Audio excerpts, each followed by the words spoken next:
Six teams are on to Omaha, and two more will be headed there tonight. I'm Adam Azer with NCAA.com baseball editor Doug Kroll. We're going to be recapping the weekend's action, and then we'll take a quick look at tonight's elimination games. But first, Doug, let's give out some superlatives. Miami, Florida State, Stanford, North Carolina, Rice, and Georgia all surviving the weekend. Which team was the most dominant? Well, I think that would be North Carolina. The Tar Heels were able to shut down a very potent Coastal Carolina offense.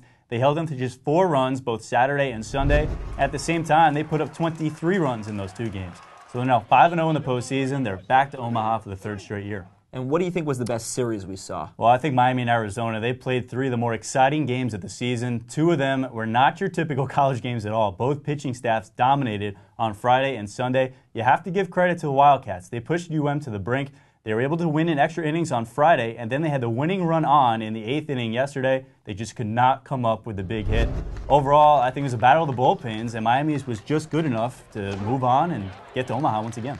Yeah, it was a thrilling series in Coral Gables. How about the biggest surprise of the weekend? Well, I think Stanford beating Fullerton in 2 games. You know, on the road, it's maybe not a shock that Stanford won, but it is the fact that they won on the road and in 2 games that is the surprising part. And remember, the Cardinals, they swept the Titans earlier this year, so they're now 5-0 against Fullerton this season. It was a series in which Fullerton kept falling behind early, and they just could not come back against Stanford. They're on to Omaha for the first time since '03.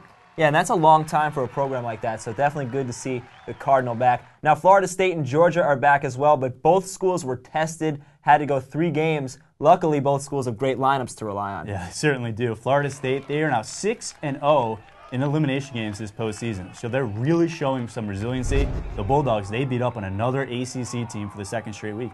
Now tonight, Fresno State looks to shock the baseball world, and UC Irvine was so close yesterday. Can they recover from that 9th inning meltdown? Well, you know, if these 2 series have been over, I think they'd definitely be up in that superlative section. Both of them have been great series. Last night, Arizona State left the bases loaded twice. They stranded 12 runners. They cannot afford to do that again tonight because otherwise they will not be going to Omaha.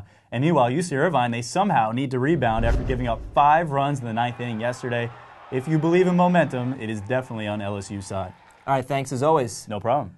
Well, tomorrow we'll have our entire 8-team field set, and we'll begin breaking it down. For Doug Kroll, I'm Adam Azer for CBS College Sports.